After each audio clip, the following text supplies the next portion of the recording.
Olá, sejam bem-vindos à nossa primeira aula da disciplina de nutrição desportiva. A gente está começando falando exatamente sobre esse conceito. O que é desportivo e por que não é esportivo. Tá?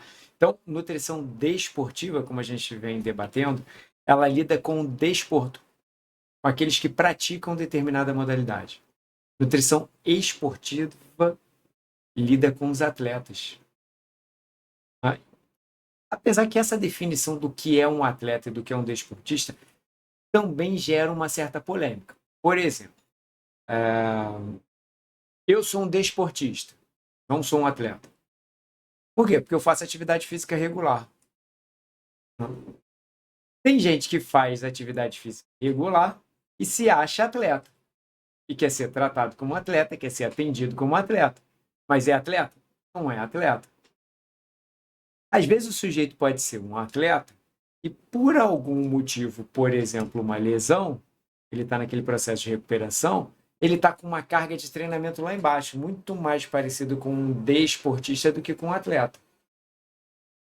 Então acaba que esses dois conceitos de desporto e esporte continuam ali flertando, caminhando lado a lado. Tá? Então, o que eu quero dizer com isso?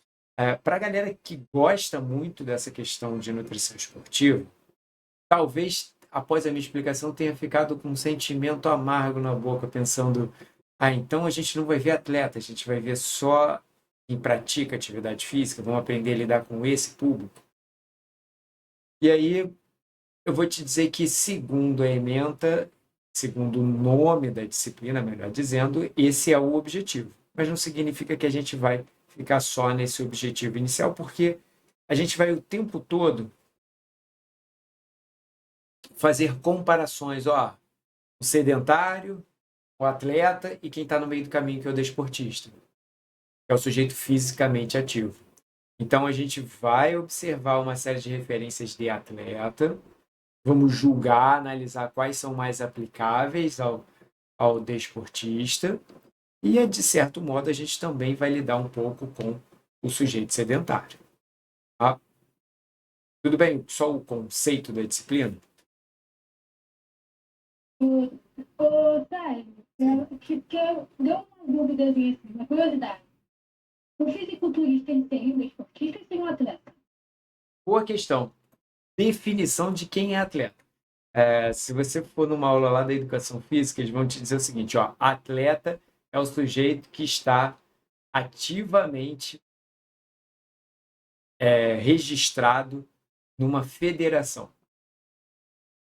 Se ele é federado, ele pode ser considerado um atleta. Por exemplo, tem um conhecido meu, se você perguntar para ele o que ele faz da vida dele, ele vai dizer que ele é um atleta do rugby. Agora, o que ele faz de verdade na vida dele é pilotar um Uber. Ele é motorista de Uber. Passa a maior parte do ano lesionado, fazendo fisioterapia, está notoriamente acima do peso. Só que se você perguntar para ele, ele é um atleta. Aí eu vou falar para você, ele é um atleta? Do ponto de vista metabólico, fisiológico, não. Mas do ponto de vista legal, ele é um atleta. Ele é federado, está lá associado a um time e tal. Ele é um atleta. Então, o conceito formal do que é um atleta, ele é exatamente isso. É o sujeito que está numa federação. Está num time, que está num clube profissional daquela dada modalidade. Mas, do ponto... Pode falar. Porque joga xadrez profissional, atleta. Sim. Sim, Aí, do ponto de vista metabólico, ali o gasto dele é igualzinho ao nosso gasto aqui. Apesar do xadrez requerer bastante da memória, da reflexão, mas na minha aula também. Então, quando a gente pensa em atleta, a gente tem uma ideia que vem do senso comum de que atleta é aquele sujeito que tem um corpo esbelto, lindo, perfeito, e que ele tem um gasto energético enorme, e ele tem uma alimentação perfeita, uma rotina perfeita, sessões de treinamento muito bem planejadas. Só que a gente tem modalidades das mais diversas. Por exemplo, tiro com arco. O sujeito vai lá e faz tiro com arco. Tiro com arco, ele tem nas sessões de treinamento dele meditação, controle de estresse. Tem algum trabalho físico para aumentar a força e tal? Sim. Mas o trabalho dele é muito mais repetitivo ali dos movimentos, de controle de respiração e tal, de isometria. Então isso faz com que o gasto energético dele não seja tão alto assim. É muito próximo de um sujeito que pratica atividade física de forma regular. Então, quando a gente pensa em atleta, a diversidade ela é muito grande. Ela é muito grande. E nutrição esportiva, ela teoricamente lida com todo esse público, mas de verdade mesmo não. Por exemplo, vou contar a história. Vocês sabem que eu gosto de contar a história, né? Eu fui, antes da pandemia, nutricionista da companhia de dança do Carlinhos Jesus.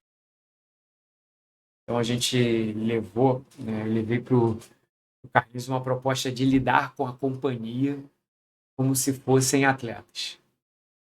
Aí você pensa assim, o dançarino é um atleta? Não, realmente não. Se fosse dança artística ali e tal, não. O dançarino, dança de salão, não é uma modalidade esportiva, não é um atleta. Mas alguns deles têm uma carga de treinamento, de repetição, durante inclusive a apresentação, uma intensidade tal que pode, e era o que a gente fazia, levá-los para esse mundo do esporte. Então, eu utilizei a ginástica rítmica como referência de padrão de composição corporal e trouxe esses padrões de composição corporal para a companhia de dança. Depois, em off, quando estiver gravando, eu conto algumas outras histórias que não cabem aqui, já que essa aula vai para o YouTube e tudo mais, né? Mas foi uma época bem legal, né? E eu fazia avaliação, acompanhava todos os dançarinos ali, eu tinha minha equipe de apoio e a gente levou toda a nutrição esportiva, né, desportiva, para o mundo da dança ali, para melhorar a composição corporal do pessoal, para melhorar a resistência, para reduzir desidratação, para garantir um bom desenvolvimento ali nos treinamentos e também na competição, ali nas apresentações. Boa parte desses dançarinos também faziam parte da companhia não, da comissão de frente. Então a gente fez um trabalho direcionado para isso também. Por quê? Porque a gente estava olhando para um público que não é tratado como um desportista, como um desportista a fim de melhorar o desempenho como um todo, né? Então era uma visão multiprofissional ali em cima dos dançarinos atletas, né? Mas eram atletas? Não. Aplicava-se os conhecimentos da nutrição esportiva? Com certeza. Então isso é algo que é interessante para a gente. Por quê? Em alguns momentos você vai ter pacientes que não são atletas, mas que vão precisar de um olhar como se fosse. Por exemplo, tem alguém aí do CrossFit? Deixa eu ver aí.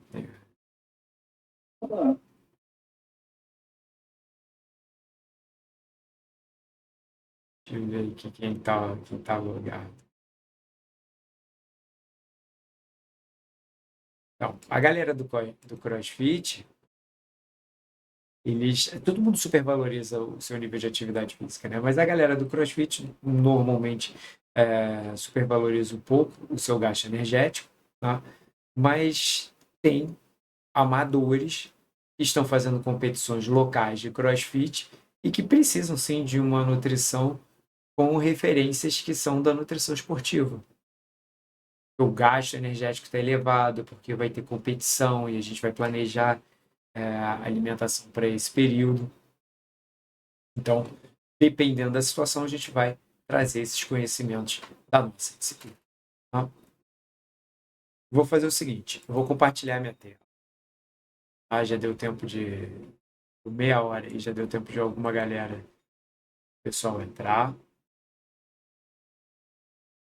Bom, tá compartilhando, mas pessoal que está vendo a minha imagem aí, eu vou mexendo na minha imagem e vou compartilhar o PowerPoint junto com a minha imagem, porque isso daqui é o que vai ser, está sendo gravado lá para o YouTube. Tá? Antes da gente efetivamente começar a aula, eu preciso, como sempre, dar alguns avisos. O primeiro aviso é que hoje eu tenho uma reunião 8h50. Tá? Então, eu sei que isso vai ser uma notícia boa para um monte de gente, mas a gente não vai levar a aula até o final, não. Eu vou liberar vocês antes. E se ela agendou agora hoje à tarde, uma reunião com os professores para o evento do dia, para começar a organizar o evento do dia 22, sem ser esse sábado ou outro. E aí, provavelmente, vai ter gente aí dessa turma, né, que vai estar comigo lá no evento. Então, eu preciso saber melhor como que vai ser esse evento e aí a gente vai ter uma reunião hoje. E aí, por isso, eu vou liberá-los um pouco mais cedo. Tá? Também que não tem muito problema, porque hoje é o primeiro dia, e normalmente no primeiro dia a galera já é liberada mais cedo mesmo. Tá? Bom, vamos lá. Então, seguindo ali o nosso roteiro, vamos falar da ementa da disciplina. Falar sobre a parte burocrática aí da disciplina. Tá? Então, é uma disciplina que promove abordagens sobre a influência da nutrição na prática desportiva, bem como as recomendações nutricionais para atletas. Então, como eu falei, o foco da disciplina está no desportista, porém, vai abordar também atletas. Tá? Então, a gente fala sobre benefícios da atividade física, revisão sobre a fisiologia muscular, mecanismo contrátil, fonte de energia em condições anaeróbicas e aeróbicas, mecanismos de fadiga central e periférica. Ponto. E isso que vocês estão vendo até aqui, eu vou resolver hoje. Porque como eu dei aula de metabolismo para vocês, eu tenho certeza sobre tudo aquilo que a gente conversou. Tenho certeza absoluta sobre os conhecimentos que a gente lidou na disciplina de metabolismo. Então, meu foco vai ser revisar a fisiologia muscular, que já está bem distante aí para vocês. E a gente vai revisar o metabolismo. Mas a gente vai revisar hoje, ponto. Ponto. Tá? Depois, as nossas aulas vão ser todas direcionadas ali mais para a prática, mas daqui a pouco eu falo sobre as outras aulas. Vamos lá.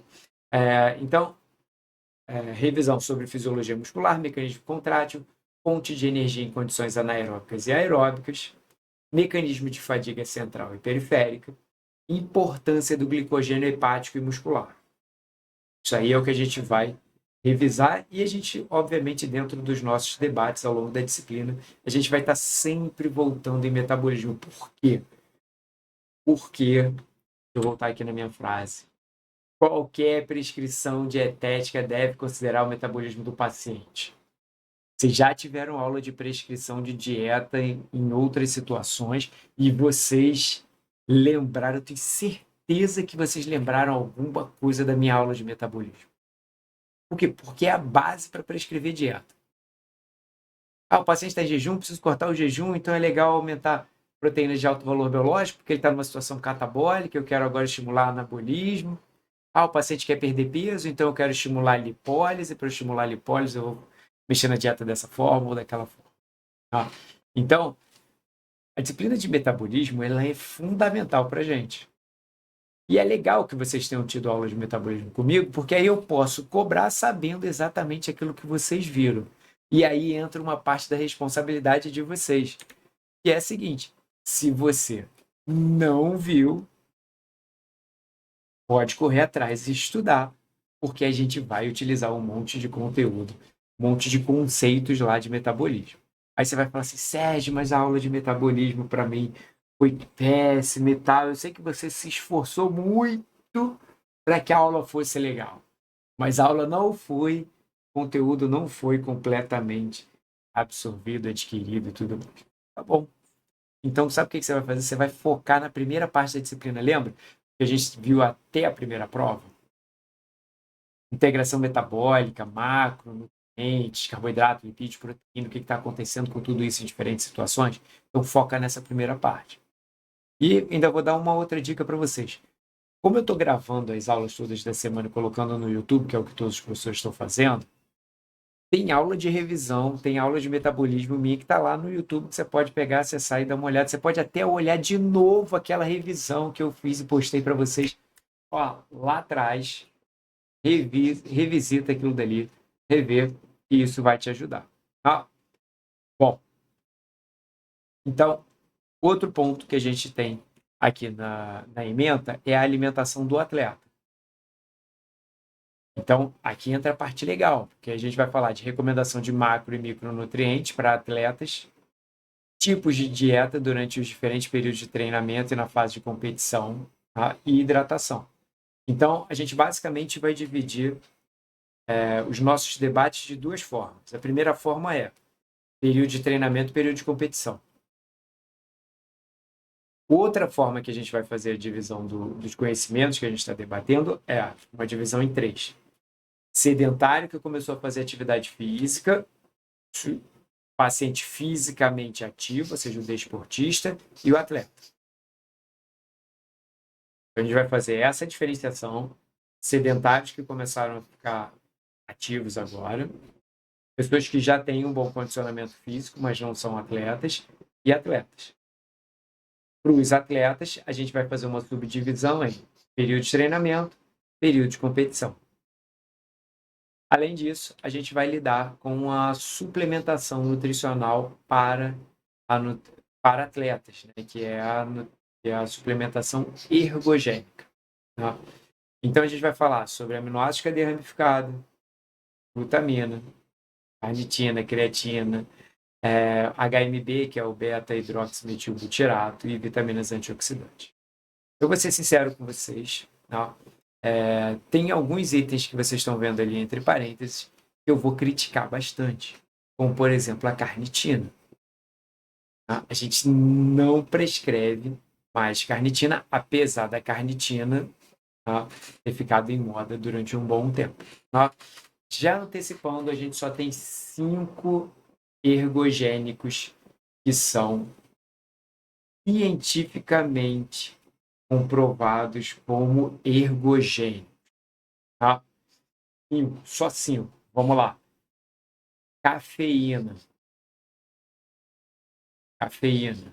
creatina, betalanina, bicarbonato de sódio, aquele bicarbonato baratinho que vende lá, aquele pozinho branco e tal, bicarbonato, e os compostos nitrogenados nitratos, e nitratos, principalmente nitratos, estão presentes em beterraba, em rúcula.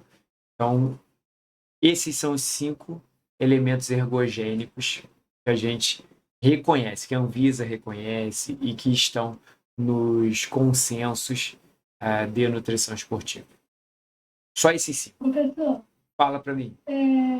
repete para mim, por favor, que eu estou anotando. Vamos lá. Ó, cafeína, creatina,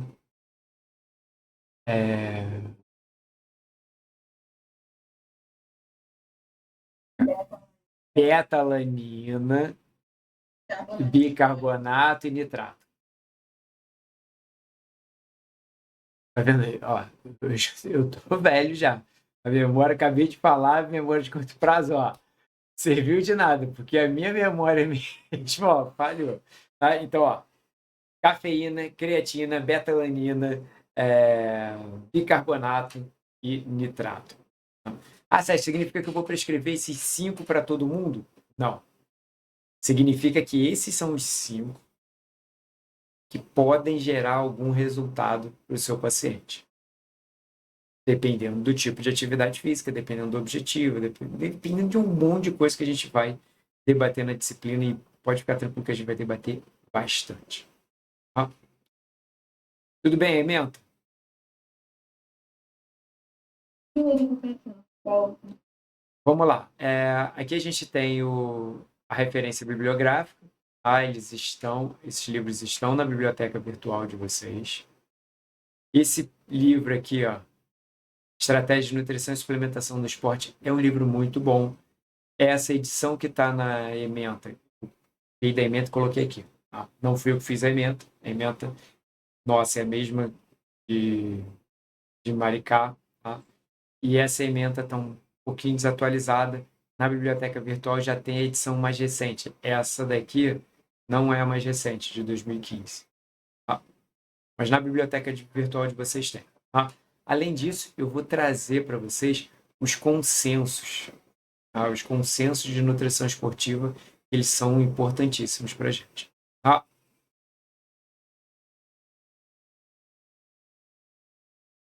Avaliação. Sempre tem essa questão da avaliação e a gente vai seguir exatamente o modelo da instituição. Tá? A gente vai ter prova valendo 8 pontos e os estudos dirigidos valendo 2 pontos. Tá? Diferente do que a gente fez lá em metabolismo, nessa disciplina não tem consulta, não tem folhinha, não tem nada disso.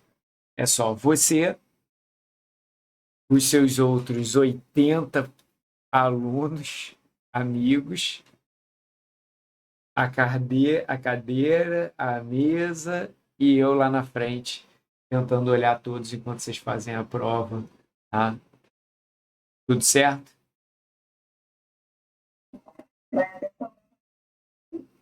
Vai o quê? Vai sobrar para quem?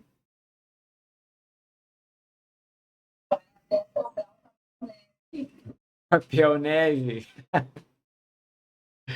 Então, nessa disciplina não tem material de consulta, não tem absolutamente nada disso. A gente vai sentar, vai fazer a prova individual e eu não sei como que os outros professores vão fazer, porque vocês são muitos, tá? Tem 50 alunos aqui e nem chegamos ao total ainda, tá? Deixa eu ver aqui o que vocês estão... Aqui, ó, pessoal. Ih, acabou que eu nem olhei o chat aqui, ó. Deus misericórdia, como cantor, você é um ótimo professor. Muito obrigado, Johanna. Johanna sempre com a gracinha, né? Boa noite, Sérgio. Novamente, nosso quadro docente, ainda mais nessa disciplina. Que bom. Tá todo mundo falando coisas boas aqui, mas chega nesse período de prova, fica todo mundo me xingando, né? Fica todo mundo falando que eu não tenho amor no coração e tal. Né? A Débora falando aqui que está esperando essa disciplina desde o início. Essa disciplina é muito legal, Débora. Muito legal mesmo. Desde acho que do segundo período, terceiro, eu falei sobre isso com você. Porque, assim, tem gente que entra na graduação de nutrição para lidar com a nutrição esportiva e só tem essa disciplina. Só tem essa disciplina. Então, eu vou tentar atender ao máximo possível. E se vocês repararam na ementa, a ementa não prevê a nutrição esportiva específica de cada modalidade. Então, o que eu vou fazer para tentar atender tudo isso? Eu vou dividir em 3 grandes grupos de modalidades. A gente vai falar sobre atividade aeróbica, atividade de força e atividade intermediária, que é a de glicogênio e ácido lático. Depende principalmente de glicogênio e ácido lático para ser executado. E aí a gente vai tentar ir extrapolando para esse universo de esportes, de modalidades que tem por aí. Então, por exemplo, maratona, a gente vai estar sempre citando. E se o sujeito for fazer uma natação de travessia, é praticamente a mesma coisa, mas não é exatamente a mesma coisa. Mas você já teve ali os conceitos básicos do que fazer frente a uma atividade aeróbica, e aí você vai fazer uma adaptação para essa natação. Então, por exemplo, no caso da natação de travessia, eu não vou ter preocupação com a questão da desidratação, que a termorregulação funciona bem. Aliás, a gente às vezes tem até um problema contrário, o paciente sentir muito frio durante essa prova. Tá? Mas a disciplina não prevê isso, e eu não sei nem se eu tenho tempo suficiente para abordar tudo isso. Mas esse livro que eu mostrei lá na referência, que inclusive tem aqui na minha estante, o livrinho amarelo lá, a versão mais recente nem é amarela, já é meio laranja, é um bom livro por causa disso, porque tem ali um grande número de capítulos específicos para cada modalidade. Tá? Assim, como vocês sabem, eu sou muito ligado à nutrição esportiva, isso faz parte da minha trajetória profissional, então eu vou estar sempre respondendo ali a todas as questões que vocês tiverem. Tá? Tem uma outra coisa legal. Tá? Eu falei do canal do YouTube, mas no semestre passado eu dei aula dessa disciplina numa outra faculdade. E como a aula foi 100% online, eu gravei todas as aulas e coloquei todas elas no YouTube. Tá? Então tem uma playlist aqui, que é a playlist de nutrição esportiva. Eu vou compartilhar aqui com vocês.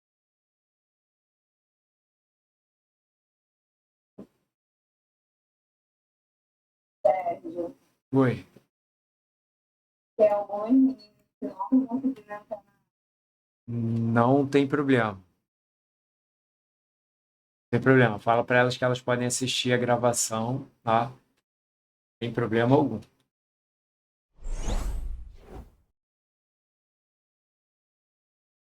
Você só tá a nossa turma mesmo no sexto período? Oi? Porque só tá a nossa turma mesmo no sexto período? Porque tá tendo tanta gente. Então, aqui tá misturado. Juliana, tem gente das duas turmas aqui. Que aqui parece até que diferente. Doideira. Aparecendo outros períodos. Pensei é só a turma A e turma B. Tem outros períodos. Estranho. Semana que vem, quando a gente voltar para o presencial, espero que não dê muito problema, não. Ó, vou mandar para a Kelly aqui o link da playlist, tá? E da outra turma, apesar que nem dá mais para falar de uma turma, outra turma, mandei para o Paulo também, tá? Então mandei para uma pessoa de cada turma originalmente. Já mandei para a Patrícia, tá, Sérgio? Bota turma e mandei para a Patrícia. Boa. Patrícia nem tá aí, né?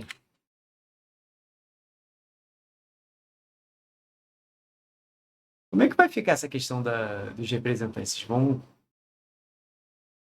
ficar todos os representantes? Vocês fizeram uma nova eleição? Como é que tá isso aí? Ô, Sérgio, não tivemos tempo ainda, né? Desculpa o barulho que eu tô na moto. Mas não tivemos tempo ainda presencialmente, para a gente não vai ficar. Mas a gente vai ficar do mesmo forma, sei. Já dá para ver isso. Entendi. Bom, depois quando vocês souberem, vocês me falam, tá? Deixa eu voltar. Beleza. Bom, então, parte da avaliação é isso. Vamos começar a nossa revisão? Sérgio, já. Vamos começar a nossa revisão, vamos botar a mão na massa. Ó, meu objetivo hoje é o seguinte, é só isso. Vou revisar mecanismo de contração muscular e vou revisar metabolismo. Só isso, só isso. Só revisar aí um semestre e meio praticamente. E eu ainda sou ambicioso. Vou fazer isso. Ó, são 15 para as 7. E ainda vou liberar vocês cedo para eu poder ir para a reunião com calma. Tá? Então, galera, alguém tem dúvidas sobre o que vai ser essa disciplina?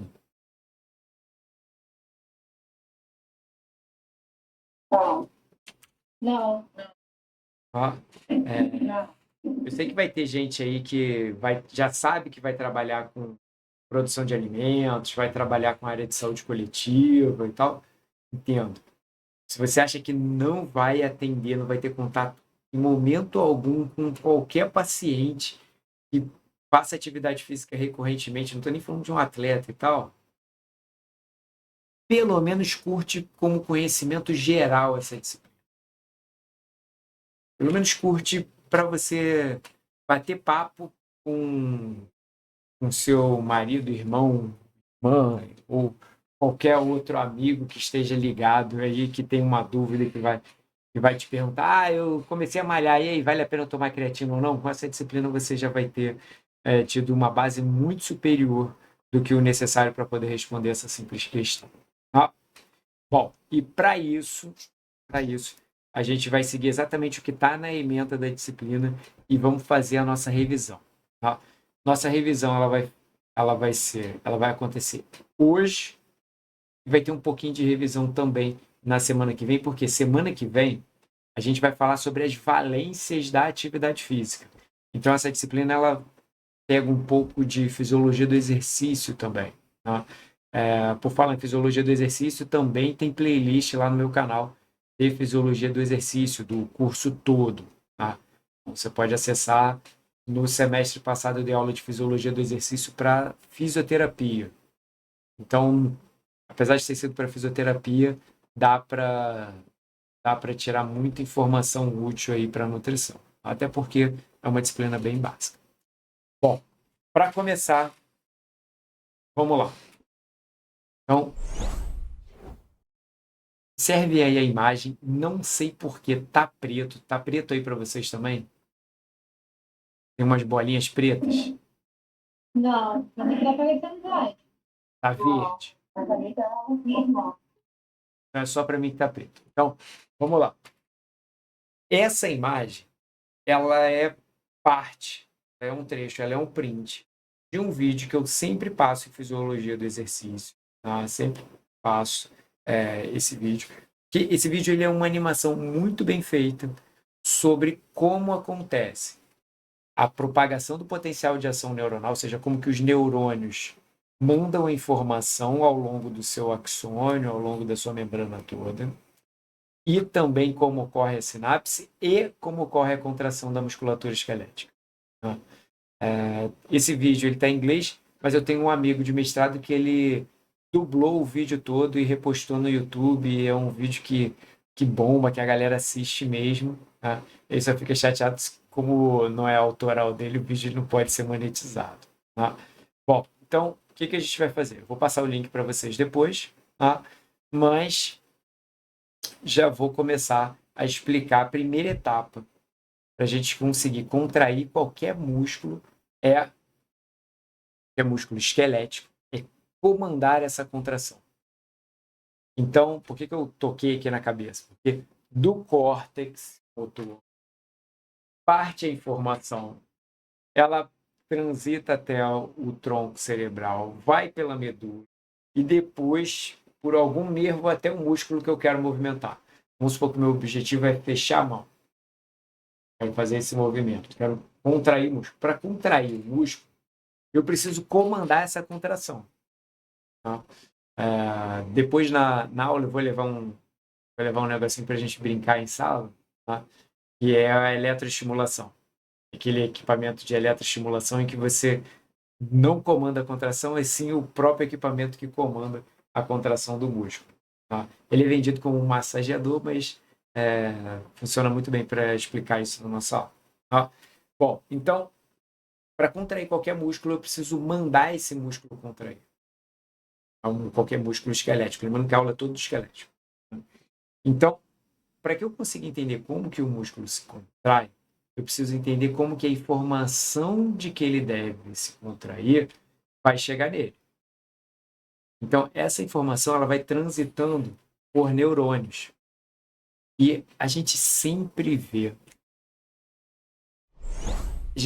aqueles esquemas de neurônio com raios elétricos, tal, brilhando. Aquilo dali é de mentira. Aquilo ali não é verdadeiro. Aquilo dali está fazendo uma referência, está fazendo uma alusão ao que efetivamente ocorre. O que ocorre não é a passagem de elétrons ao longo da membrana, e sim a passagem de cátions. Cátion é um átomo com carga positiva. Então, sódio mais 1 é o cátion de sódio. Potássio mais 1 é o cátion de potássio. Cálcio mais 2 é o cátion de cálcio. Então, quem vai transitar, na verdade, não são elétrons, e sim cátions. São os átomos com carga positiva. Bom, desculpa, galera. Como é que vai funcionar isso? A nossa membrana plasmática, no repouso, ela precisa ficar polarizada. Como que ocorre a polarização de membrana? A gente tem aqui na imagem, em azul, A gente tem aqui em azul a bomba de sódio e potássio. O que a bomba de sódio e potássio faz? Ela gasta fosfato, está vendo a bolinha amarela aqui? Ela consome ATP, liberando fosfato. E essa energia ela é utilizada para movimentação, para sua movimentação. Ela é uma proteína transmembrana. Ela pega 2 átomos de potássio e coloca para dentro, e pega 3 de sódio e coloca para fora. Então, aqui eu faço uma analogia com a sua conta bancária. Então, pensa lá, para não precisar ir pegar empréstimo com o Paulo depois. Ó, se você tem uma certa quantia na conta, tá? E toda hora, tem R$3 saindo e só R$2 entrando. R$3 saem, R$2 entram. Vai chegar um momento que a sua conta vai ficar no vermelho. Por quê? Porque está saindo mais do que entrando. Então, ocorre exatamente a mesma coisa com a membrana plasmática, tanto do neurônio quanto da célula muscular. A cada atividade da bomba de sódio e potássio, ela gera um déficit, ela gera um desequilíbrio de uma carga positiva.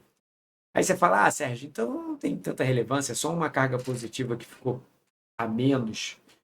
Sim, mas quando a gente soma todas as proteínas, todas as bombas de sódio e potássio que tem na membrana e coloca isso de forma acumulada ao longo do tempo, isso faz com que a membrana plasmática, ela no repouso, fique negativa. Então, a membrana plasmática no repouso, ela está negativa. Por que ela está negativa? Porque a bomba de sódio e potássio faz com que ocorra um déficit de cargas positivas, já que ela coloca 3 de sódio para fora e somente 2 de potássio para dentro. Então, isso é a célula no repouso. No repouso é isso que está acontecendo. Só que a gente não está falando do repouso. A gente está falando de um momento em que o meu córtex motor estimulou os neurônios, e aí eu estou falando lá do neurônio motor que está lá no meu nervo, que vai fazer com que o meu dedo se movimente. Essa contração da musculatura aqui, fazendo com que o dedo dobre, ela é comandada por um neurônio motor. E enquanto ele estava parado, ele estava lá negativo. Ou seja, ele estava polarizado para o lado negativo. Por quê? Porque a bomba de sódio e potássio colocou mais sódio para fora do que potássio para dentro. Só que para essa informação que eu estou recebendo, que esse neurônio está recebendo lá na medula, chegar até a ponta do dedo, ela precisa transcorrer todo esse neurônio. E como ela transcorre? Pela abertura sucessiva de canais de sódio. Então, os canais de sódio, eles vão se abrindo em sequência. Eles são chamados de canais de cálcio voltagem independente. Então, quando um canal se abre, sódio que estava lotado do lado de fora começa a entrar, porque tem muito mais sódio fora do que dentro, e aí ele entra. Por quê? Porque o portão está aberto. E isso gera uma variação de voltagem naquele local. Essa variação de voltagem ela é percebida pelos canais que estão ao lado. E esses canais ao lado eles vão se abrindo. E isso faz com que, sucessivamente, cargas positivas vão entrando na célula ao longo de toda essa célula, até chegar no terminal nervoso. O nome desse processo é propagação do potencial de ação. Um nome gigante para dizer o quê? E os canais de sódio eles estão se abrindo em sequência, permitindo a entrada do sódio e, por isso, despolarizando a membrana. Conceito em que vira e mexe dá problema. Membrana plasmática no repouso, como é que ela está? Polarizada, não é? Então, se eu caminho no sentido contrário, ou seja, se ela estava negativa e eu estou caminhando com ela em direção ao zero, eu estou despolarizando. Sérgio, eu não entendi, eu prefiro decorar. Tá bom. Então, a abertura de canais de sódio voltagem dependente provoca a despolarização da membrana plasmática. E essa informação vai transitando até chegar lá no terminal nervoso. Agora, Para voltar ao estado de repouso, eu tenho uma ajudinha. Essa ajudinha, ela é o canal de potássio. Logo após a abertura do canal de sódio, o canal de potássio se abre, permitindo o efluxo, permitindo a saída de potássio. Então está saindo carga positiva, não está? Logo, isso faz com que a membrana plasmática da célula fique novamente polarizada. Sérgio, agora não deu. Sei que é a revisão, sei que eu já vi isso, mas não deu. Fala de novo. Tá. Repouso. Membrana plasmática está polarizada. Por quê? Porque a bomba de sódio e potássio está colocando mais sódio para fora do que potássio para dentro. Legal. Estimulei esse neurônio. O que vai acontecer? Abertura de canais em sequência, ou seja, abertura de canais sucessivos. Abertura de canal sucessiva de sódio. Canais de sódio. O que acontece com o sódio? Entra na célula. E isso provoca a despolarização. Por que despolarizar? Está deixando de ficar polarizado. Então, quem despolariza a célula é o influxo de sódio. Quem permitiu isso? Canal de sódio, voltagem independente, que se abriu. Tá? Bom, agora, o que vai acontecer? Depois que o canal de sódio se abriu, vão se abrir os canais de potássio, fazendo com que o potássio saia da célula. Quando o potássio sai da célula, ele sai levando cargas positivas, porque ele é um cátion. Resultado, ele repolariza a célula, só que ele repolariza a célula e a célula fica bagunçada. Por que a célula fica bagunçada? Porque a homeostasia da célula, ou seja, o equilíbrio que ela tem interesse é sódio fora da célula e potássio dentro da célula. O que está acontecendo agora? O sódio entrou com a abertura do canal de sódio e agora o potássio está saindo com a abertura do canal de potássio. Está tudo bagunçado. Quem vai colocar a ordem na casa? Bomba de sódio e potássio. E esse processo leva milissegundos. É muito rápido. Muito rápido. Vou parar aqui para beber água e você faz a sua pergunta. Vai, pergunta.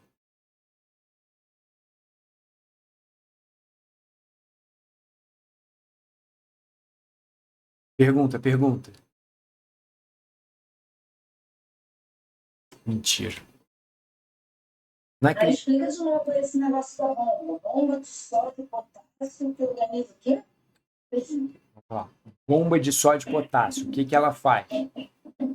A bomba de sódio e potássio, ela faz com que a célula fique negativa. Por que ela fica negativa? Porque eu estou pegando sódio, 3 de sódio, jogando para fora.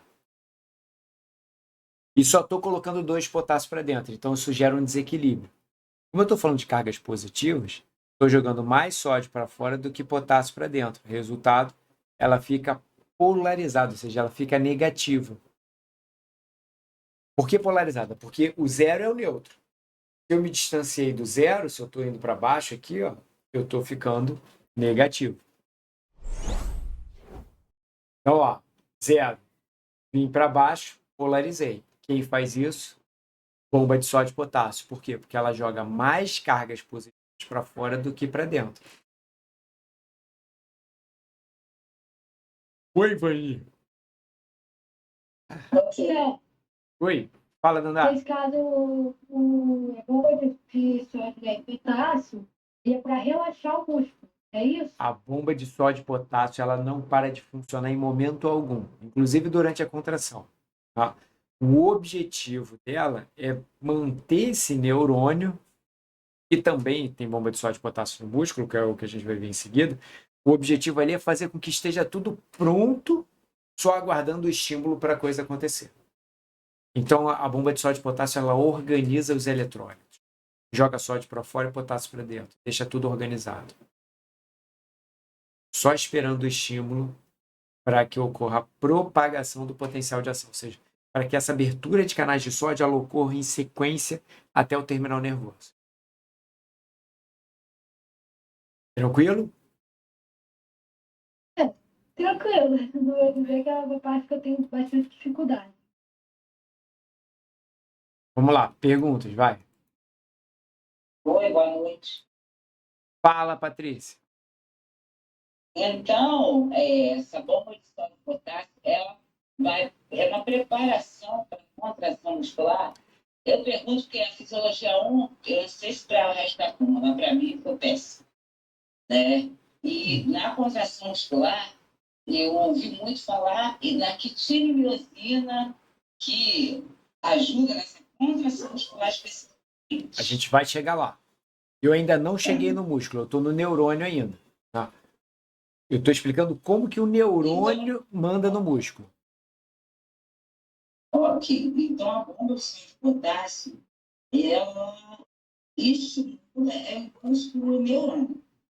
É isso. Tá? A bomba de sódio e potássio, ela está presente em várias células. Não é só no neurônio, por exemplo, está no músculo também. Tá? Ela cria uma polaridade negativa para a membrana plasmática. É isso que ela faz. Organizando os átomos, como sódio para fora e potássio para dentro.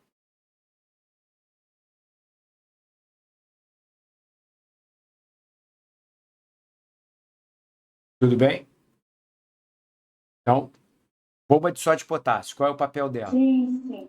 No repouso, Professor, garantir que tenha mais sódio fora do que dentro e mais potássio dentro do que fora. Fala, Johanna.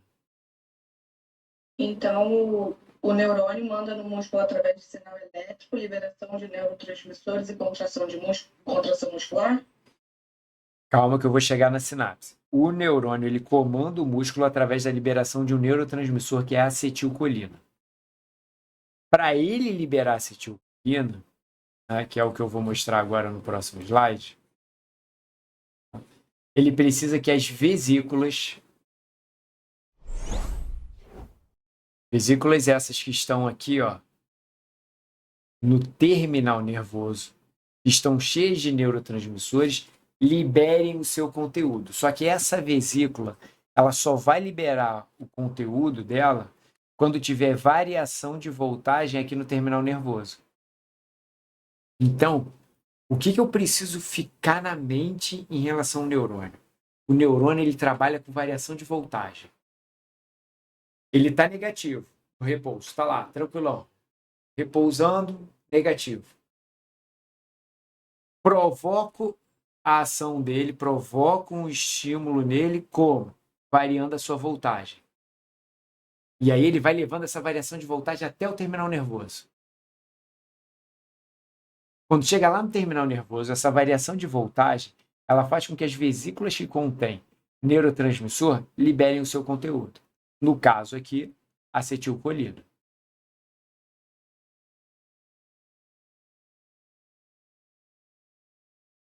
Tudo bem? Tem um detalhezinho aí importante que o que provoca essa liberação das vesículas com neurotransmissor é a entrada de cálcio no terminal nervoso. E o cálcio só entra se tiver variação de voltagem. Então eu preciso variar a voltagem para fazer com que o neurônio comande o músculo a se contrair. Por isso que quando a gente pega aqueles... não precisa nem pegar o equipamento. Você vê isso no desenho do Pica-Pau. Aí você vai falar, ih, Sérgio, dá para perceber mesmo que você passou dos 40. É, realmente. Então, por quê? Lembra lá da sua infância, quando você viu o desenho do Pica-Pau, e aí o Pica-Pau colocava a mão no fio elétrico, ou ele pegava o cabo elétrico lá, a tomada, ou qualquer coisa, e ele ficava lá duro, segurando, todo esticado ali, sem controlar os músculos. Por que acontece aquilo? Porque quando eu vario a carga elétrica, o músculo contrai. Se eu der um choque no seu músculo, principalmente se eu der o choque no lugar certo, uma variação de voltagem certa, o seu músculo contrai sozinho. Que é o que a gente vai fazer na próxima aula. Próxima aula, eu vou comandar o seu músculo a se contrair sozinho.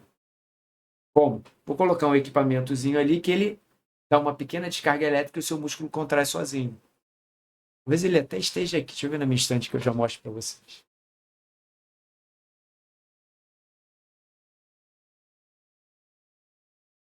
Não, nem tá aqui.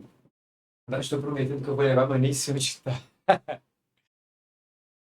É, Oi.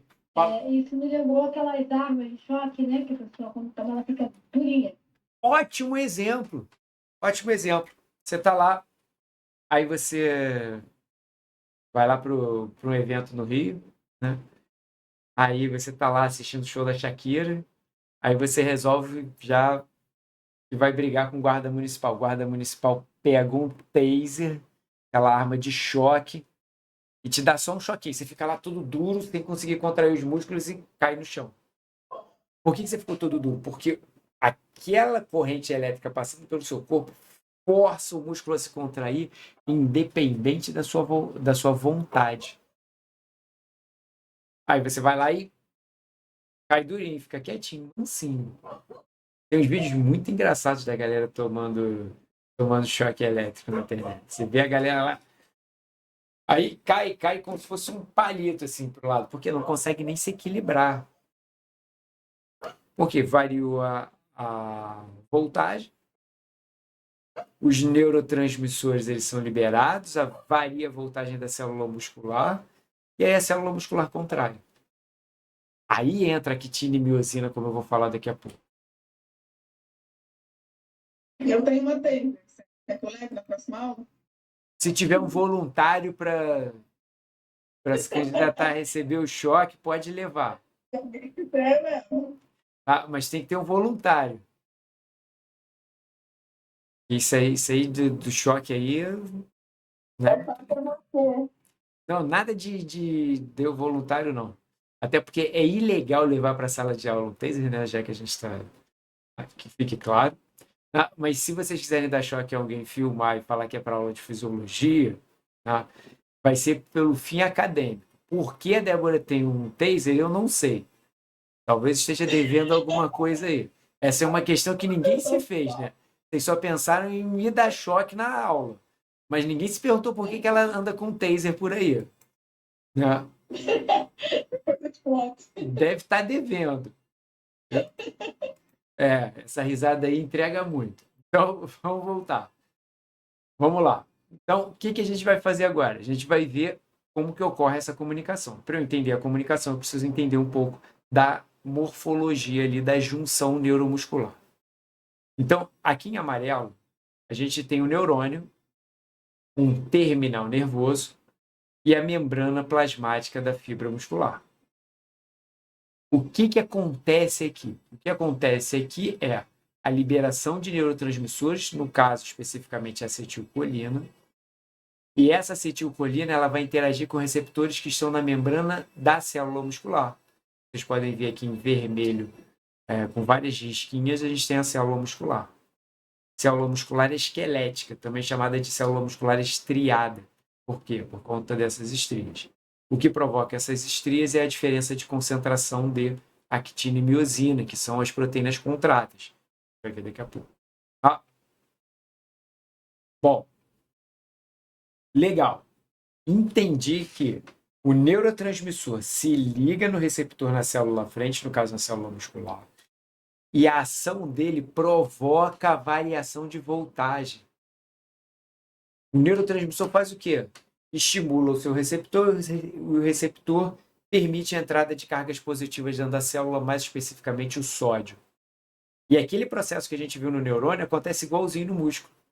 Então a membrana plasmática toda do músculo varia a sua voltagem.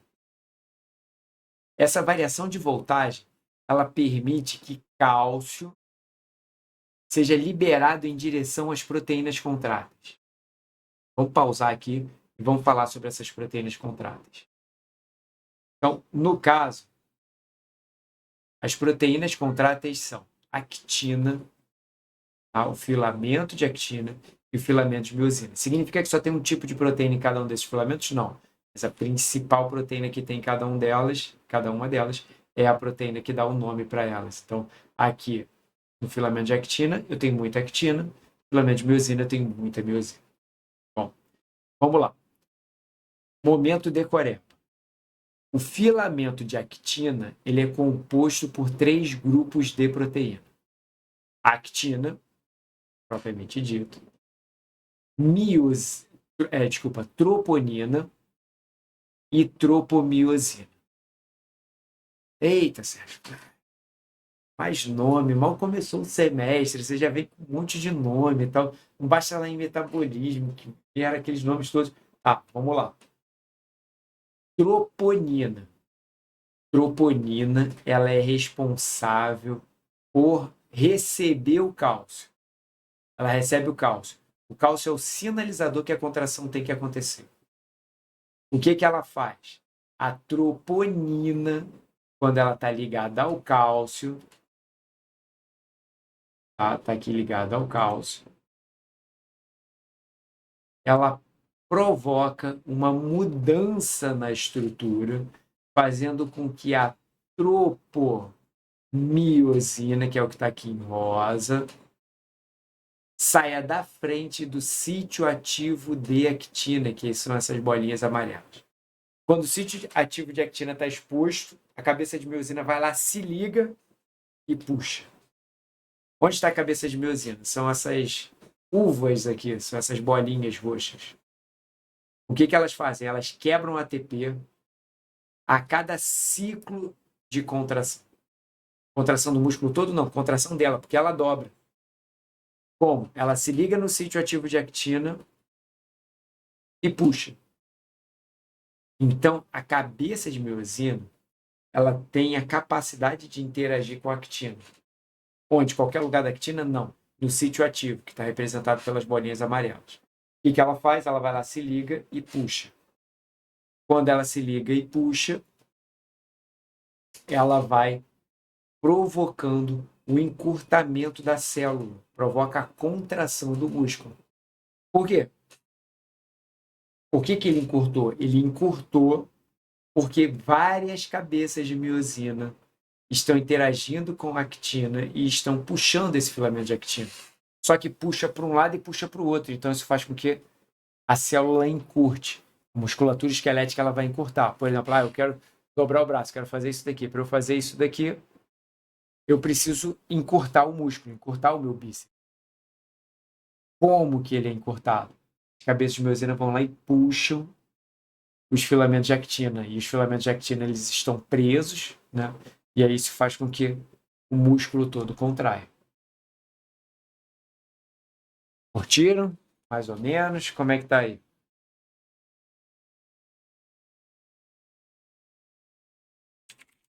Perdida. E Eu perdi.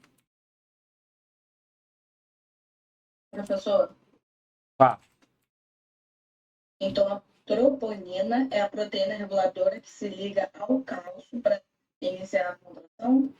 sim, a troponina é a proteína que, ao se ligar ao cálcio, ela expõe o filamento de actina. Como? Tirando a tropomiosina da frente do sítio ativo de actina. Senti até Senti agora lendo o capítulo lá do Guyton. Lá do livro de Eu não coloquei fisiologia. isso tudo, não. Eu coloquei desse jeito que eu entendi, tá certo, né? Tá certo. Tá bom. Tá bom. Aqui é só uma revisão, tá? Só uma revisão.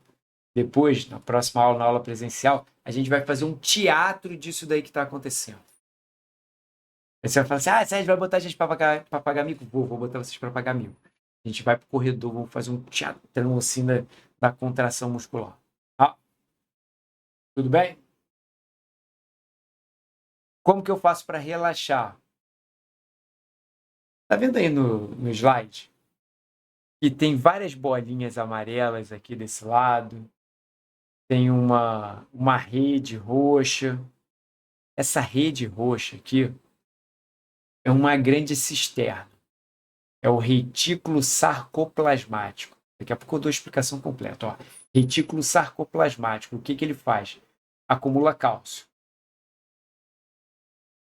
Quando a membrana plasmática do músculo despolariza, ou seja, varia a sua voltagem, canais de cálcio voltagem dependente no retículo sarcoplasmático se abrem, fazendo com que o cálcio saia do retículo e vá para o citoplasma. Lá no citoplasma ele vai encontrar os filamentos de actina e miosina e vai se ligar especificamente à troponina.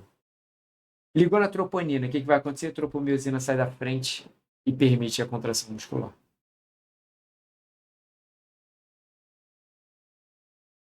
Quando eu quero relaxar o músculo, o que eu preciso fazer? Primeiro, parar de comandar. Eu quero relaxar, então eu preciso parar de mandar contrair. Eu preciso parar de liberar neurotransmissor ali, de liberar acetilcolina. Pronto, parei. Agora, o que falta? Tirar o cálcio do citoplasma. Então, eu vou tirar o cálcio do citoplasma porque existem bombas de cálcio que gastam ATP para remover o cálcio do citoplasma e colocar para o interior do retículo sarcoplasmático. Interessante. Então, para o músculo relaxar, eu gasto energia. Para o músculo relaxar, eu gasto energia. Eu gasto energia para preparar esse músculo para a contração.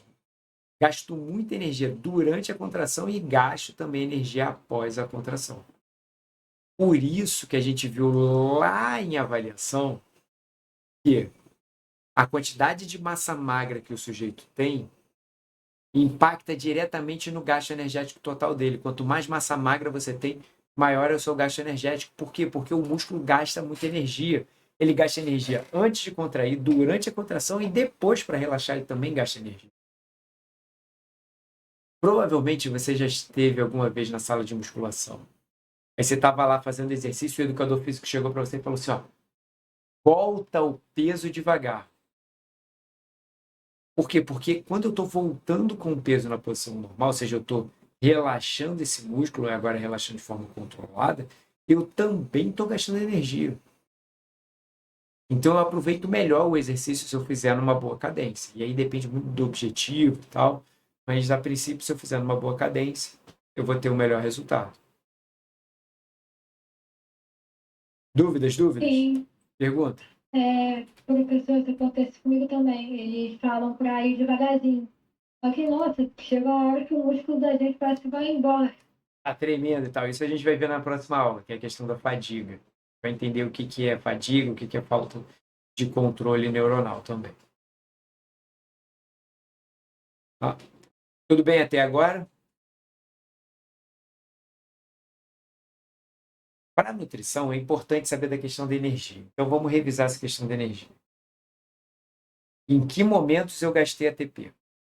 Eu gastei ATP no neurônio para que ele ficasse em repouso, pronto para estimular o músculo. Gastei energia para produzir os neurotransmissores e produzir todas essas proteínas e moléculas que estão aí. Gastei energia na célula muscular para que ela ficasse negativa em relação ao meio extracelular. Com quem? Com a bomba de sódio e potássio.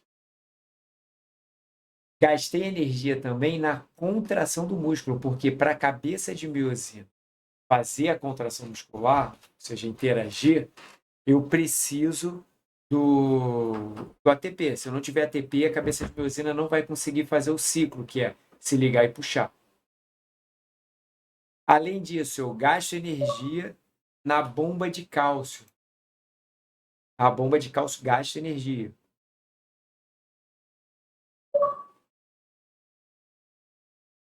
Bomba de cálcio essa que está lá no retículo sarcoplasmático. Caramba, toda hora notificação. E além disso, eu vou gastar energia para preparar essa cabeça de miosina para que ela vá contrair no futuro.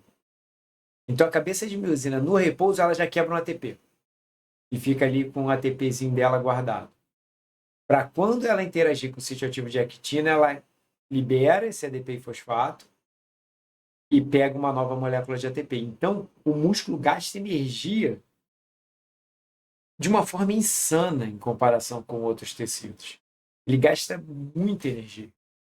Ele gasta energia antes de contrair, durante a contração e depois da contração, e se preparando para contrair novamente, ele gasta energia. Por isso que um sujeito que tem muita massa muscular, ele tem um gasto energético basal mais alto. E se ele está fazendo atividade física, durante o exercício ele ainda gasta mais energia ainda. Tudo bem?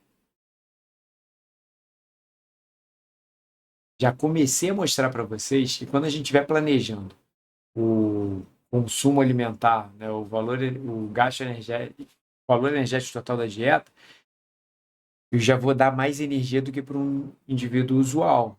Porque se o sujeito tem muita massa muscular, ele gasta mais energia sem fazer nada. Olha que debate interessante a gente pode fazer agora. Existem alguns mitos, algumas controvérsias na nutrição. E aí, vale mais a pena reduzir a massa gorda e depois aumentar a massa muscular? Ou vale mais a pena aumentar a massa muscular e depois reduzir a massa gorda? Ou é possível fazer as duas coisas ao mesmo tempo? Então, são 3 questões que estão o tempo todo pairando ali sobre a cabeça do nutricionista. Então, primeira coisa, vamos falar sobre a última teoria, que é ganhar massa muscular e perder massa gorda ao mesmo tempo. É possível? É. É fácil? Não.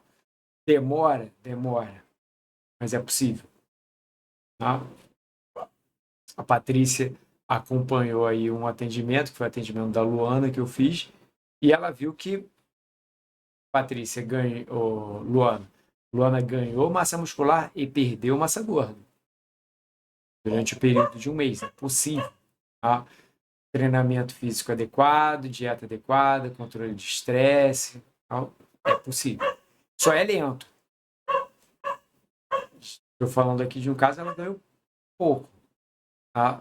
Perdeu pouco também, ganhou pouca massa muscular e perdeu um pouco de massa gorda.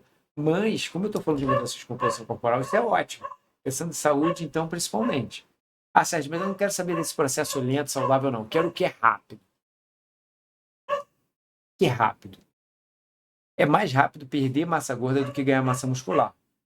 Então, se existe uma urgência em reduzir massa gorda, você pode perder massa gorda primeiro e depois pensar no ganho de massa muscular. Só que tem um problema aí nessa história. Se você perde muita massa gorda, principalmente rápido, acaba que você perde massa muscular também e o seu corpo talvez não fique exatamente da forma como você gostaria. Você vai ficar com um corpo mais flácido. E ainda tem uma outra questão, a sua taxa metabólica basal vai diminuir. Então, talvez seja mais interessante fazer um processo de ganho de massa muscular. Seu gasto energético basal vai subir e depois você reduz massa gorda, que é exatamente o que o fisiculturista faz. Aquela galera gigante e tal, eles vivem essa oscilação. Período de bulking. Como é que é o bulking? A galera come um mundo de coisas, o consumo calórico vai lá em cima, com muito treinamento de força. Bater um determinado peso, um determinado volume de massa muscular, o que eles fazem? Vou secar agora para a competição, para que os músculos fiquem expostos. E aí ele corre atrás de perder a massa gorda que ele ganhou antes, tentando preservar ao máximo a massa muscular. E essa forma é a forma mais eficiente. É a mais saudável? Eu tenho uma palestra inteira sobre isso. Tá? Não é a forma mais saudável, mas é a mais rápida. Eu ia falar que não, porque, professor, eu tenho um colega meu que fez, né? E até me recomendaram fazer para ganhar massa muscular. Só que eu meio que desanimo por causa disso, porque você quando, pelo menos, né, me disseram que eu muita massa, e não é uma coisa que eu gosto muito. Consumo de whey protein hipercalórico, né? Muito. A gente vai chegar, essa sua situação cabe bastante debate. A gente vai chegar lá e você vai conseguir entender muito bem o que está acontecendo. Quando você tem um aumento de consumo calórico, isso eleva a sua massa magra, posso mostrar isso até matematicamente, como a gente viu lá em avaliação. Aumenta o peso. Aumenta o peso na forma de massa magra, o gasto energético sobe. Deixa eu abrir aqui para vocês uma planilha qualquer aqui.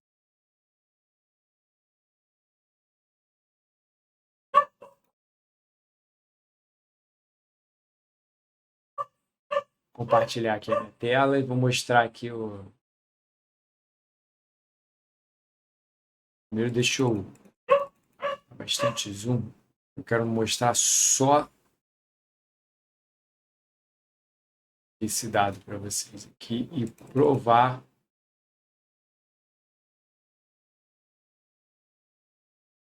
numericamente o que eu estou falando aqui. Vou tirar minha cara daqui. Então, vamos lá. Ó. Gasto energético total. Botando uma paciente qualquer aqui. Vou botar até um sexo masculino. Vou tirar uma mulher e vou botar um homem. Sexo masculino, 25 anos. Eu vou me usar como exemplo. 41 anos, 80 quilos, 1,76 m. Meu gasto energético total está em 3.323,7 quilocalorias. Se eu tivesse um percentual de gordura mais baixo, com os mesmos 80 quilos, vamos supor 12%, observem como vai mudar. Passou para 3.504 quilocalorias. O que mudou? A massa magra. Quanto mais massa magra você tem, maior é o gasto energético. Vamos supor, se batesse 5%, ia subir para 3.715. Então, quanto maior é o gasto energético, quanto maior é a massa magra, maior é o gasto energético sem fazer nada. A taxa metabólica basal sobe em função disso.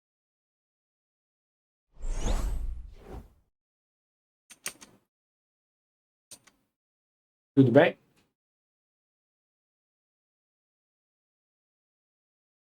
Foi por enquanto? Aí você vai falar assim, Sérgio, tá, já vamos começar a debater já sobre prescrição de dieta. Vale mais a pena prescrever uma dieta para o sujeito ganhar massa muscular primeiro, depois de reduzir gordura? Ou vale mais a pena eu prescrever uma dieta para ele perder massa gorda e lá depois eu penso numa dieta para ganhar massa muscular? E aí, o que vocês acham? O que você faria? E aí, Suelen, primeiro paciente que você vai atender. O paciente ele quer secar, quer ganhar massa muscular, perder massa gorda e tal. O que você vai enfatizar primeiro? O ganho de massa muscular ou a perda de massa gorda? Você vai falar assim, depende. Depende de um monte de fatores, mas se eu quero um processo rápido, eu estimulo esse ganho de massa muscular, depois eu corro atrás de perder a massa gorda que ele ganha.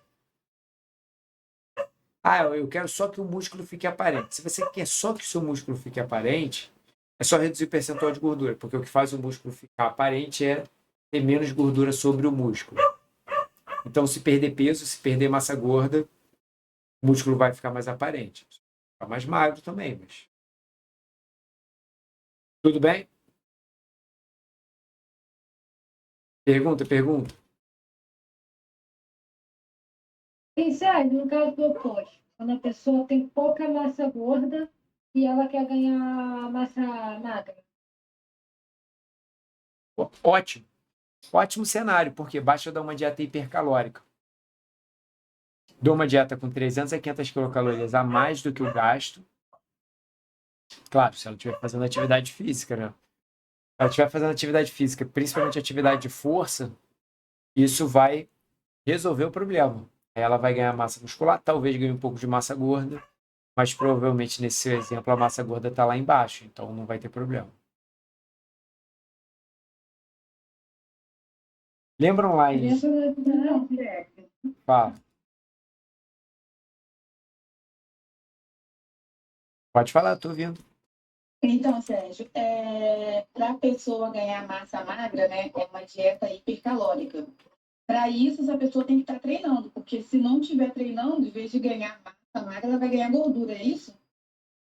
Exatamente. Por que isso?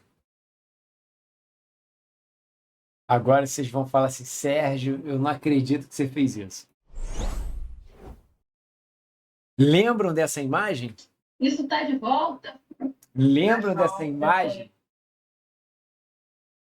Não tem como esquecer ela. É inesquecível. Sabia. Lembro? Daqui a pouco você já vai até mudar a legenda aqui, vai falar, ó, imagem do professor Sérgio. Tá? Vamos lá. Por quê? Se eu não estou estimulando a síntese proteica, o caminho é gliconeogênese. Se tem energia sobrando, o caminho é lipogênese. Ponto. Resposta de novo, está lá no metabolismo. O jeito está lá. Quero ficar gigante. Aí começa, toma whey protein, toma creatina e tal, mas não está treinando direito. O consumo proteico dele está lá em cima, está chegando um monte de aminoácido pela dieta. Ele vai sintetizar a taxa de proteína que ele precisa sintetizar mesmo, que é proporcional ao estímulo, e o estímulo dele está fraco. Então está sobrando aminoácido. Se sobra aminoácido, esses aminoácidos são utilizados para a produção de glicose. Ah, por quê? Porque não tem como estocar aminoácido. Aí ele vai urinar, a urina dele está escura. Por que está escura? Porque ele está fazendo um monte de glicose a partir de aminoácido. Então o grupamento amino vai para o ciclo da ureia e é eliminado do nosso corpo pela urina. O que está acontecendo? Aquela suplementação proteica exagerada está indo embora na urina. Ah, está indo toda embora? Não está indo toda embora, não. Uma parte dela está virando glicose e de glicose pode estar, inclusive, indo a lipídios. Aí o sujeito está tomando creatina, whey protein, está lá com a dieta com uma quantidade de proteína enorme, não está fazendo um treino adequado e ele está ganhando massa gorda. Por que está ganhando massa gorda? Simplesmente porque esse excesso de aminoácido vai virar glicose e se estiver sobrando glicose, a glicose vai virar lipídio, vai virar ácido graxo e o que é pior, vai virar ácido graxo saturado e vai ficar acumulado no abdômen do sujeito, porque o ácido graxo saturado tem predileção por essa região do corpo. Aí você vai falar assim, Sérgio, eu lembro que a gente debateu um monte de coisa disso na disciplina de metabolismo. Sim, e como vocês viram na ementa, meu papel é revisar isso tudo. Tudo bem? Consegui responder? Fala. Então, nesse caso, a pessoa que toma, né, a creatina, a whey protein, né? Eu sei que isso depende de cada pessoa, né? Mas qual seria o treino, no caso? O tempo de treino ideal, dia de treino ideal? Seria todo dia, treinar todo dia ou ter pausas para relaxar o músculo, para crescer? Eu gosto que as perguntas que vocês estão fazendo, elas estão casando exatamente com aquilo que a população quer saber. Né? Vamos lá. Eu não trouxe esse gráfico para vocês, mas lembra daquele gráfico de recuperação muscular, de síntese e degradação proteica? O pico de síntese proteica acontece 24 horas depois do treino. Se 24 horas depois que eu treinei um grupamento muscular eu treinar ele de novo, eu estou reduzindo a capacidade dele de hipertrofiar. Então eu preciso de um intervalo. Atualmente, o que está sendo mais utilizado na musculação é séries ABC, ou seja, os exercícios divididos por 3 grandes grupamentos musculares. Então, peito e tríceps, costa e bíceps e os membros inferiores. Ou divisões de outras formas, mas não importa. Tá? Com um dia de repouso. Então, o sujeito treina a série A, depois ele treina B, depois ele treina C e o outro dia ele não treina. Aí, no outro dia, ele treina A, B, C, não treina. Ah, Sérgio, isso vai fazer com que ele tenha que treinar no final de semana. Às vezes, o dia que ele não vai treinar vai cair no meio da semana. Sim. Porque quando eu aumento o tempo de descanso, eu estou permitindo um tempo maior de síntese superando a degradação. Lembra que durou até 48 horas ou até um pouco mais a taxa maior de síntese do que degradação? Então, eu tenho todo esse tempo aí para ganhar massa muscular, basta não treinar de novo. Porque se eu treino de novo aquele mesmo grupamento muscular, ele começa a catabolizar, começa a ter mais catabolismo do que anabolismo. Então, se você todo dia treina exatamente a mesma coisa, o que vai acontecer? Você vai limitar a sua capacidade de ganho de hipertrofia. Tudo bem? Pergunta.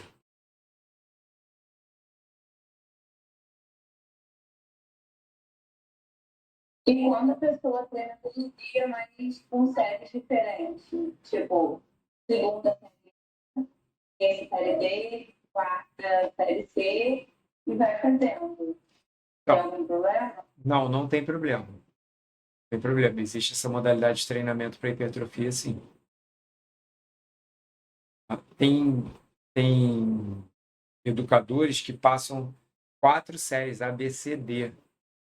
E aí não dão um dia de descanso. Agora, se o objetivo não é hipertrofia, mas sim melhora de desempenho, talvez reduzir percentual de gordura, aumentar o gasto, você pode fazer todo dia a mesma coisa. Só que o ideal é que seja uma atividade bem completa, utilizando diversos grupamentos musculares no seu corpo. Mas saiba que você não vai hipertrofiar tanto assim. Para ter uma boa taxa de hipertrofia, você precisa de descanso.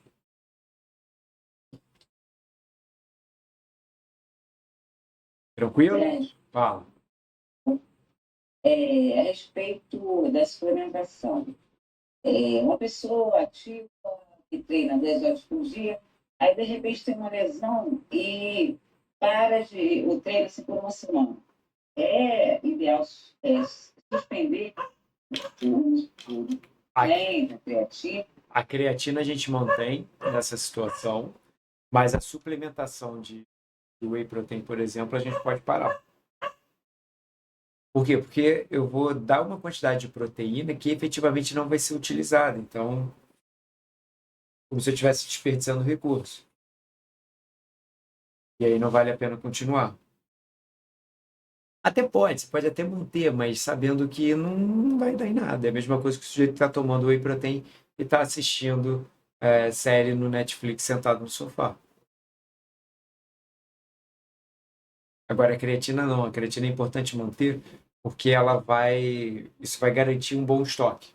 E aí, quando retornar, o estoque de creatina está bom no músculo e isso vai ajudar nessa recuperação. Vai lá, mais perguntas. Perguntas, turma.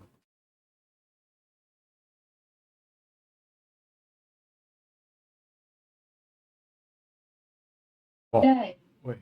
outra dúvida em relação à creatina. Ela diminui essa sensação, né, essa dor que a gente sente pós-musculação ou é um mito?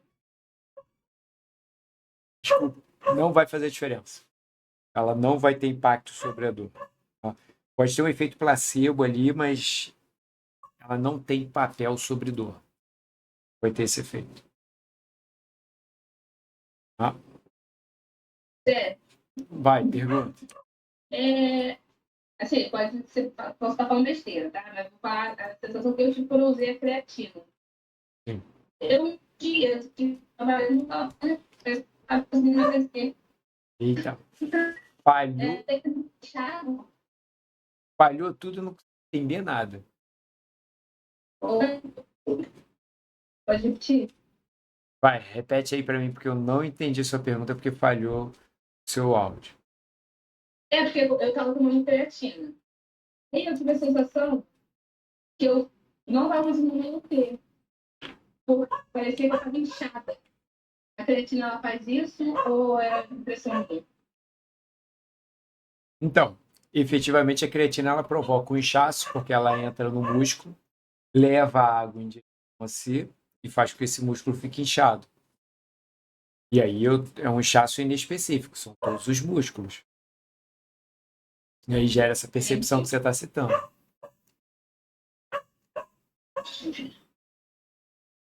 Você Oi. esclarece aqui uma coisa. Eu sei que. Fala, Sônia. Tu me ouviu? Não ouvi nada. Agora eu estou ouvindo, vai. Vai ser pessoas. não podem tomar creatina. Sabe me explicar por quê? Eu não peguei o início. Quem não pode tomar creatina? Algumas pessoas. Eu já tive um amigo que tinha problema de rins e ele não podia tomar creatina. É, E outras pessoas eu soube. a creatina ela é um suplemento seguro, né? A gente vai ter uma aula especificamente sobre ergogênicos. A grande maioria das pessoas não tem problema com creatina. O paciente com insuficiência renal é uma das exceções. Então, se o paciente tem problema renal, a creatina ela pode ser, inclusive, desaconselhada, pode piorar o quadro dele. Então, creatina para quem tem insuficiência renal, ela deve ser prescrita com muita cautela, com muito cuidado. Agora, a população em geral, risco baixíssimo. Suplemento extremamente seguro. E não é doping.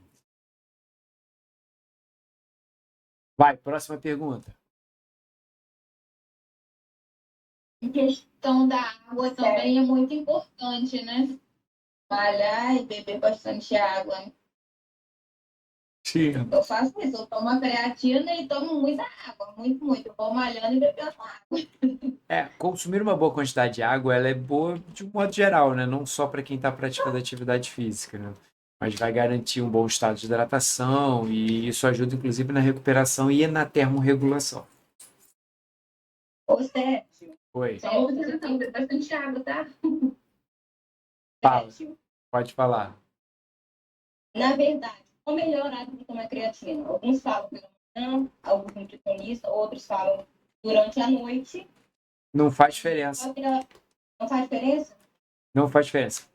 Pensando em absorção de creatina, ter uma pequena quantidade de carboidrato junto ajuda na sua absorção. Mas a absorção já é muito alta, tá? Não precisa se preocupar com isso. E aquela que é a creatina que já tem carboidrato, ela pode ser ingerida pura somente. E não faz diferença o horário, porque o meu objetivo com a creatina é garantir um estoque muscular elevado, para que depois, quando for necessário, eu utilize essa creatina como um fornecimento de energia durante uma contração muscular muito intensa. Assim, porque de manhã ela me dá enjoo, mas eu não sinto nada. Pode ser de manhã, de noite, à tarde. E não precisa necessariamente ser pó, tem cápsula também. Fala assim. em relação ao que já falou, se sentir inchado, isso atrapalha de querer emagrecer, querer se inchar, perder gordura, tipo, usando a creatina? Atrapalha a percepção da perda de peso, mas se você faz uma boa avaliação e conhece a composição corporal do paciente, não vai fazer diferença alguma. Talvez o paciente se sinta de uma forma diferente, porque está com a musculatura mais inchada. Mas do ponto de vista da nossa avaliação, não. A gente consegue avaliar o paciente utilizando creatina ou não e conhece a composição corporal dele. E ver se ele está melhorando ou se ele está piorando. Você, Fala, Sônia. ela é válida ou não é? Só conversa. Qual? A saturação. Fazer primeiro uma dose de ataque, né, uma dose mais alta e depois uma dose de manutenção. É isso que você está falando?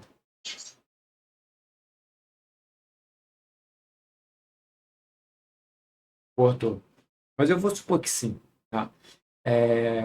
Essa saturação ela serve para garantir um estoque elevado de creatina no músculo, mas você consegue também aumentando gradualmente. Para você tomar 6 gramas de creatina ao dia.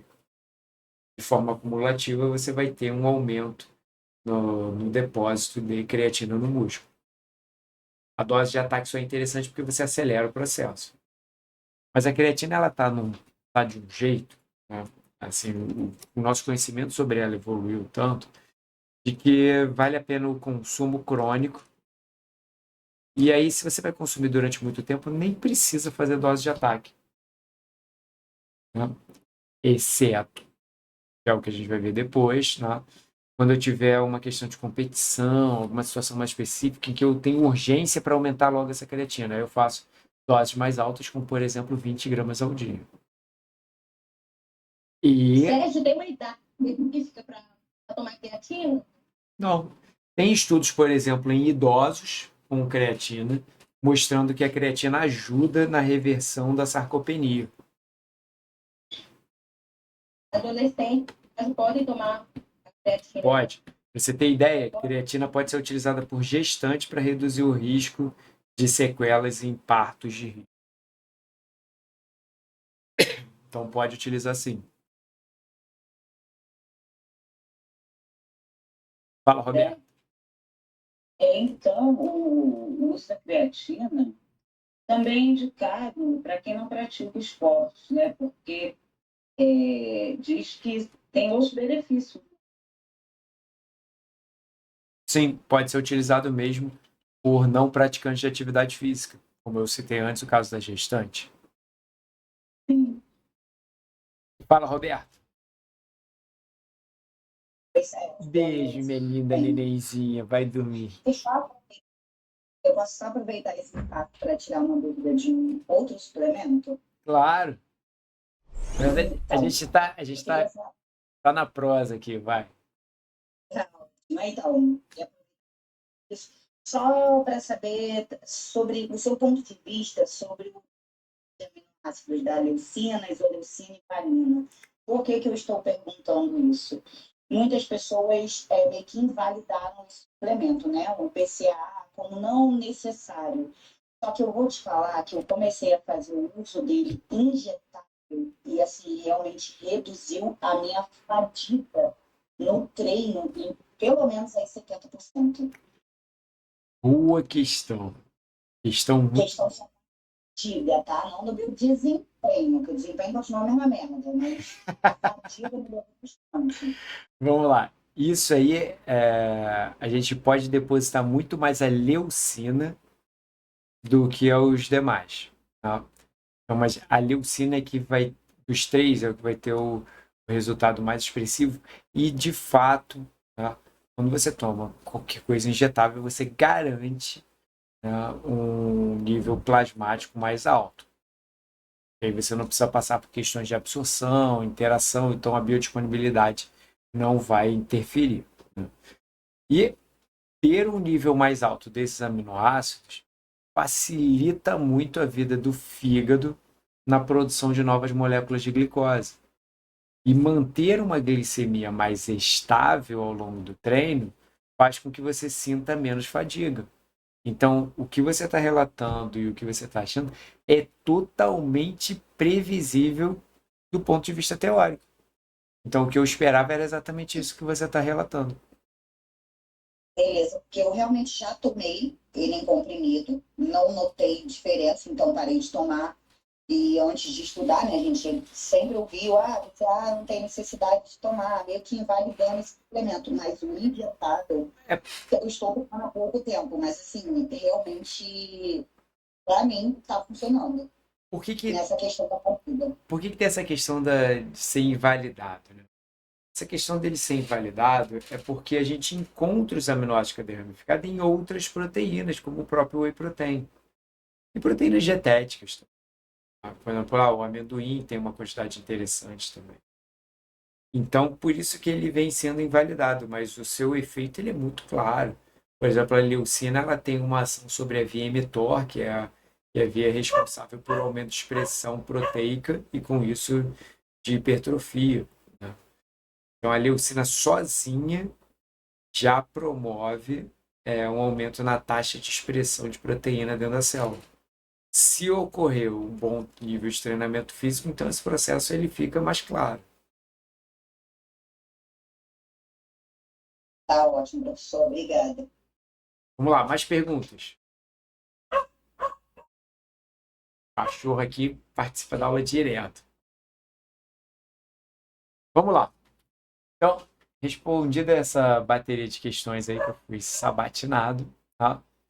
Vamos voltar para o meu planejamento original, para meu roteiro. Tá? Meu roteiro aqui era revisar produção de energia e depois as vias metabólicas integradas. Tá?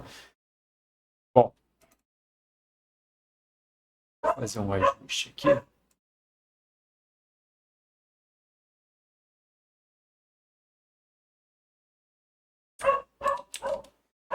um segundinho aqui.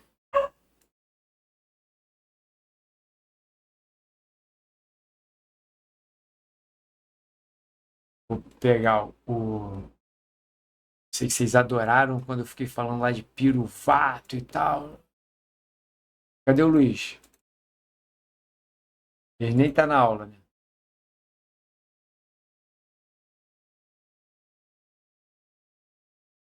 Vou dar uma organizadinha aqui. Pronto, agora ficou melhor. Vai dar para visualizar melhor isso daqui. Bom, vamos lá. Primeira coisa que a gente tem que revisar aqui. Amarelo, citoplasma da célula azul mitocôndria. O que está acontecendo na mitocôndria depende do que está acontecendo no citoplasma. Então, a mitocôndria ela recebe elementos, ácidos graxos, aminoácidos, piruvato, e a partir deles ela vai ter a sua produção de energia. Citoplasma. No citoplasma, a principal reação produtora de energia é glicólise. Não consigo fazer glicólise com ácido graxo, só consigo fazer glicólise com glicose, que é o que inicialmente foi estudado, com frutose, com monoglicerídeos, tá? E com glicerol. Também consigo. Glicerol que veio do triacilglicerol, lá do triglicerídeo. Bom, vamos analisar aqui a situação. Primeiro, começando pela glicose. A glicose, ao ser captada pela célula muscular, tá? Vou falar só de músculo hoje, tá? Ela vai ser convertida a glicose 6-fosfato, então está aprisionada dentro da célula muscular, essa glicose não sai mais, o único jeito de sair é ela sendo degradada. Tá? O que vai acontecer? A glicose 6-fosfato, ela pode, dependendo da situação, ser convertida a glicogênio ou ir para a glicólise. Ir para a glicólise para quê? Para produzir ATP. Como a gente aqui está falando de atividade física especificamente, né? Então a Roberta está lá fazendo o treino dela. Faz agachamento, faz leg press e tal, vai fazer os exercícios. A glicose que está entrando na célula muscular dela, ela está preferencialmente sendo direcionada para a glicólise. Por quê? Porque a demanda de ATP na célula está alta. Ela precisa de energia dentro dessa célula. Então a gente vai ter predomínio do caminho da glicólise. E aí, depois que termina o treino, ela vai lá para a esteira, para a bicicleta, e vai fazer um exercício aeróbico. Se ela está fazendo exercício aeróbico agora, o piruvato, que é oriundo da glicólise, ou seja, da degradação da glicose, ele vai para a mitocôndria, e na mitocôndria ele é utilizado para a produção de energia. Como? Primeiro, passa pelo ciclo do ácido cítrico, né? Como? Sendo incorporado a acetilcoenzima A, e aí depois ele vai para a cadeia transportadora de elétrons, na forma lá do NAD, FAD, tudo. E aí eu gero bastante ATP. Bom, só que se ela ficar só na musculação, boa parte desse piruvato, numa condição anaeróbica, ou seja, na ausência de oxigênio, de grande aporte de oxigênio, vai a lactato. Lactato, ácido lático. E aí tem redução de pH do músculo, o músculo dói. Ponto.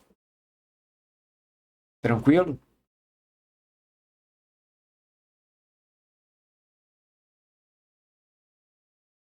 Foi?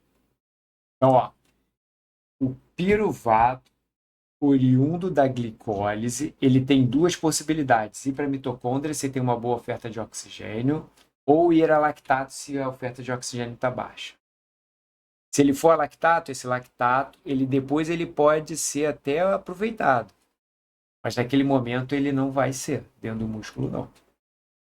Depois que acabou o treino, que esse lactato ele já saiu do músculo, caiu na corrente sanguínea, foi lá no fígado, esse lactato pode voltar a ser glicose.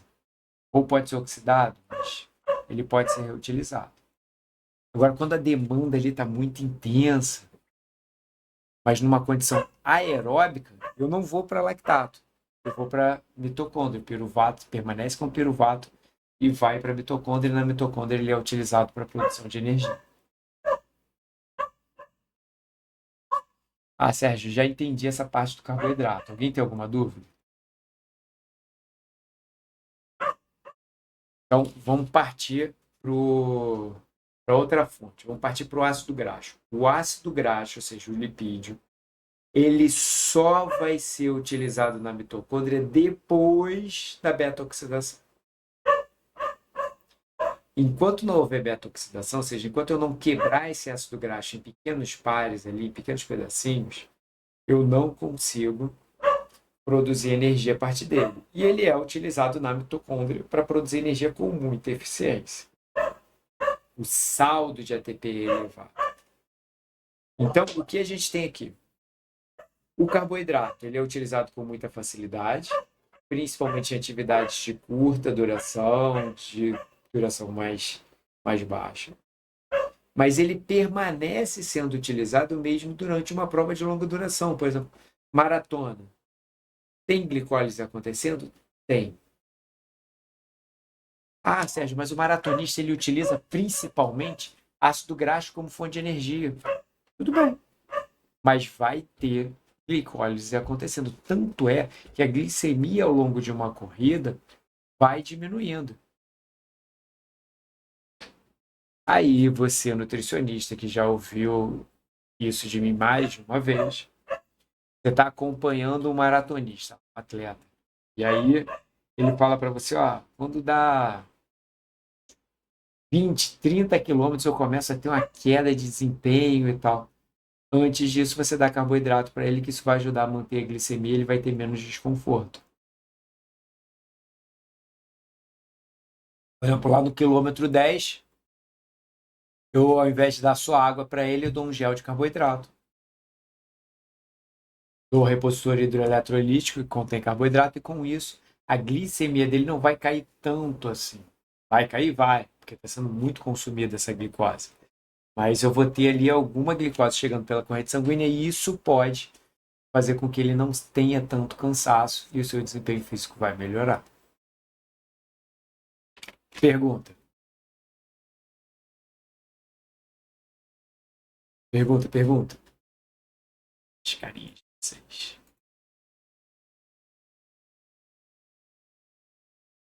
Vai lá, perguntas. Tudo bem, Miriam?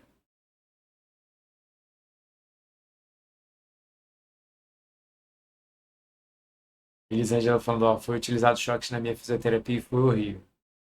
Mas quando acontece o rompimento da fibra muscular, como fica? Se é um rompimento de lesão mesmo, lesão completa, pode ser necessário inclusive cirurgia, tá? Para poder reconectar esse músculo. O Sueli está falando, Sérgio, devagar, professor, muita coisa, realmente muita coisa, e aí vai ficar gravado, e vocês vão ver isso com calma lá no YouTube novamente. Tá? E semana que vem a gente vai sentar presencialmente, eu vou recapitular, vou tirar dúvida, vou mostrar mais coisas aí, a gente não vai cessar toda a revisão hoje, não. Tá? Bom, vamos lá para aquela figura que vocês adoram, então. Oi, faz a pergunta.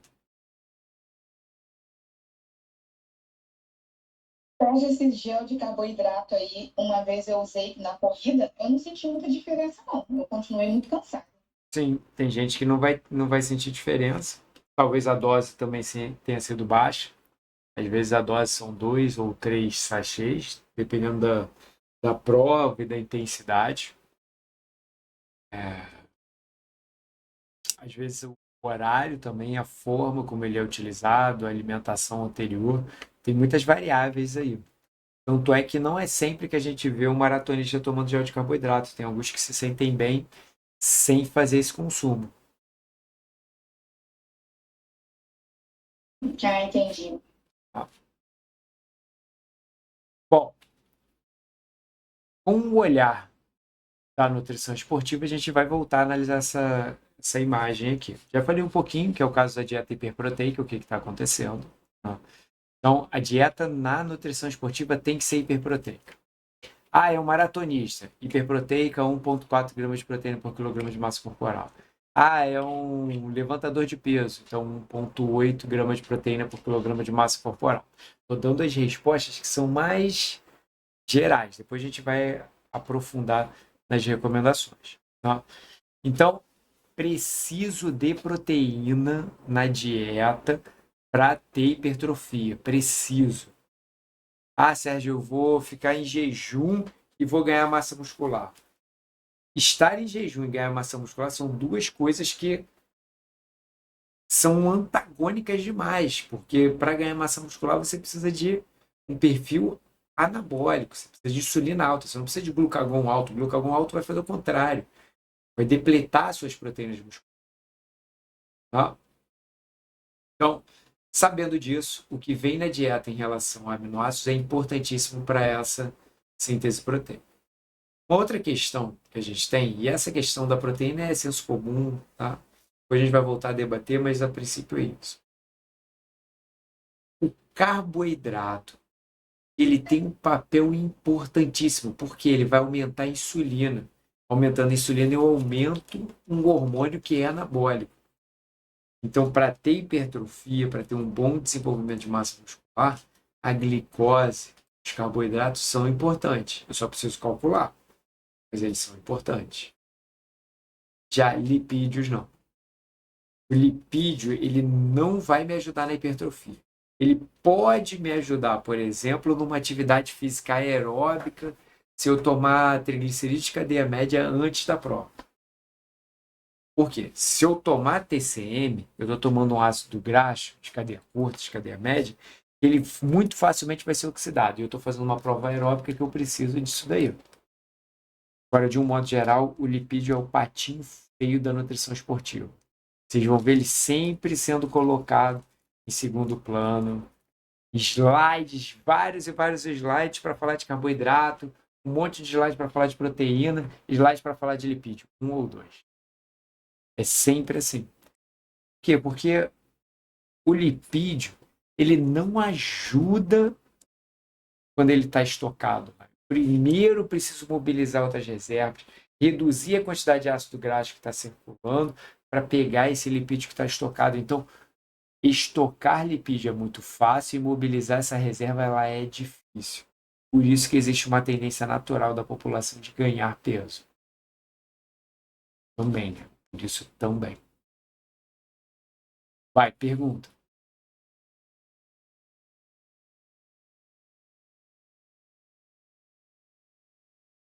Perguntas. Não tem perguntas? Zerado de perguntas? Muito bom.